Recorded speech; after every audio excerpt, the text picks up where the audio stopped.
Hello, and welcome to Public Pictures Theater. Tonight, we'll be watching the 1969 Western classic Death Rides a Horse, starring Lee Van Cleef and John Philip Law.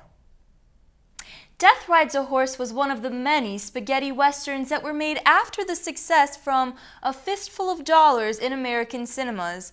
The movie was originally filmed in the Italian language but was later dubbed for the English-speaking market.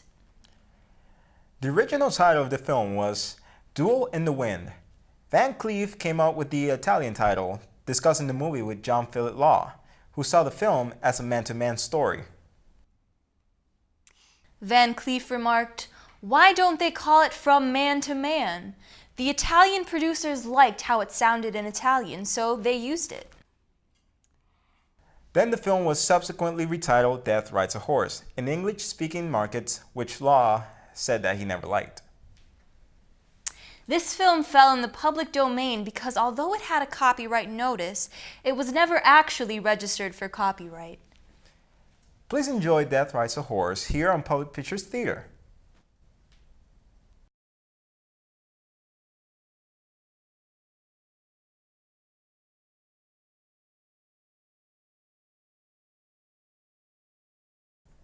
Hello, I'm John and welcome back to Public Pictures Theater. We've just finished watching Death Rides a Horse, and I'm here to talk about the film with Emily and Leah. So, the first question, would you have let Ryan live knowing that he was there when they murdered your family? You want to go first, Emily? I thought about this a lot, and I really don't think I'd want him to live because it seems weird that he was on this revenge streak and he killed everyone else but him.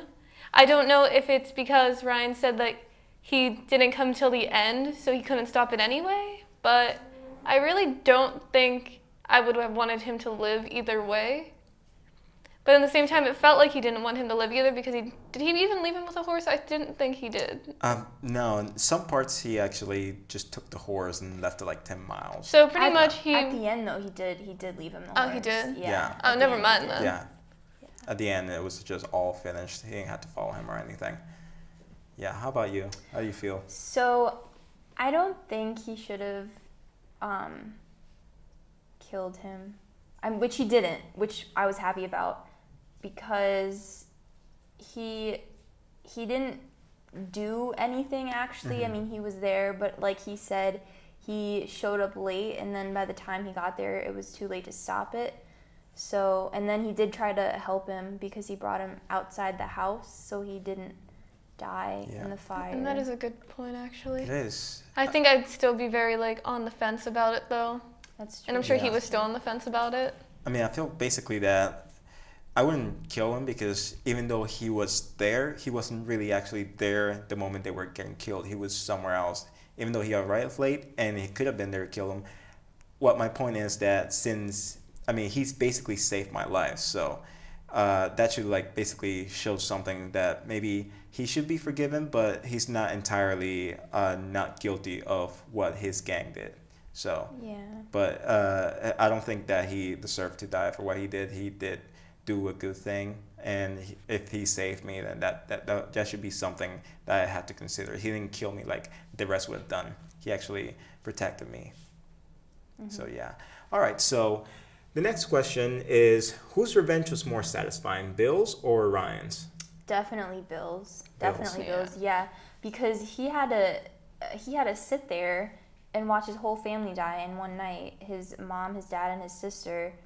And then, who took care of him after that? He didn't have anywhere to go. He didn't have a house.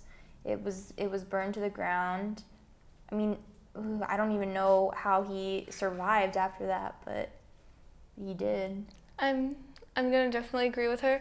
But I think my point is, he had a reason for revenge. And while Ryan did too, at the same time, he kind of paid for past crimes anyway by being in jail. So he would have been in jail eventually probably. Yeah. Or he might have ended up dead before that. So I feel like Bill had a better revenge story. Yeah. As a whole. I feel the same way. I feel like Bill, basically, his revenge story was more satisfying due to what they did to him entirely, because they killed the whole entire family and all that. But basically also because he was able to unload a lot of anger, at least on the first person that he killed, he actually like unloaded at least 4 bullets into that guy, and that was satisfying. And I think his revenge was better because it's just the way the emotional charge that it had, whereas Ryan's was more like about mostly about money and about being betrayed. But I feel like Ryan was more like his revenge was like a little bit lacking.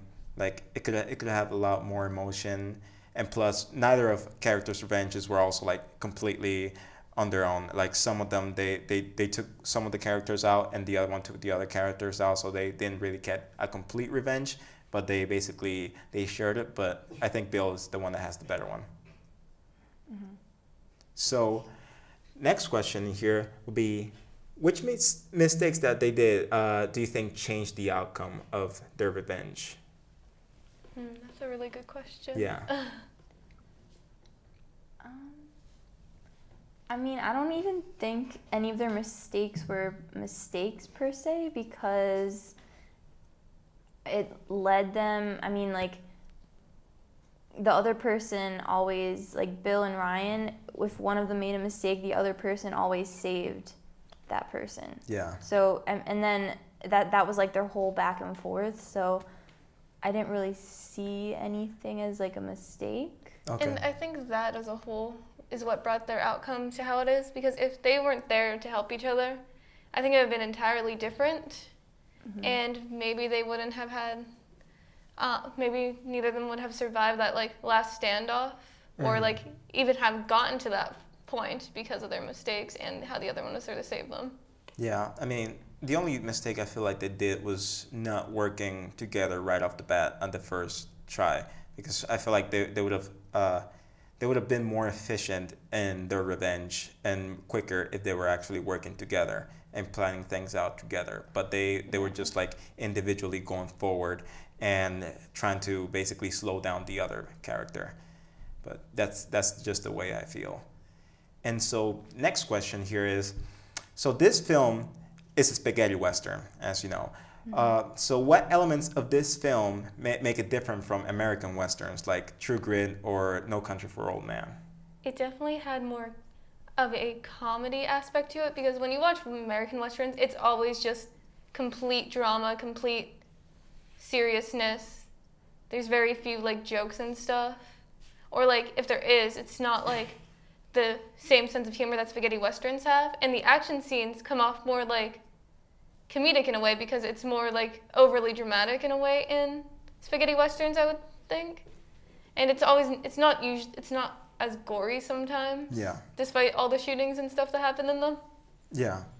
I mean, this film, like mostly when I think of spaghetti western, I think of Django Unchained, and even though that's not like the original spaghetti western style, but I feel spaghetti westerns are more action, more about the action Mm-hmm. and about the pacing and the comedy that it creates, the type of visual comedy, and they're more like they're supposed to have some sort of realism, but they're at the same time they're not supposed to be way too realistic. They're not supposed to be taken too seriously. They're supposed to be more fun to watch than the original American western, which is more like drama, more dark. Mm-hmm. Right? This is more like lighthearted at times.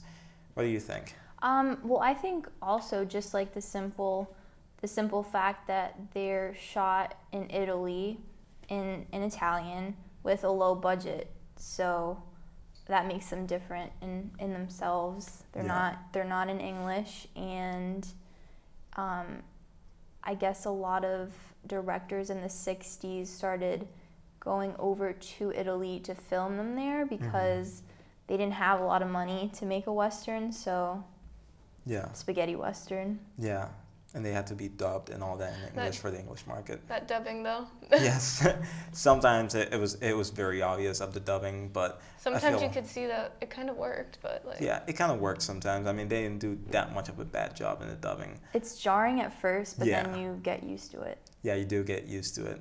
Yeah. You get used to it. Well, that's all the time we have for this episode in Public Pictures Theater. Thank you for joining us, and we'll see you next week.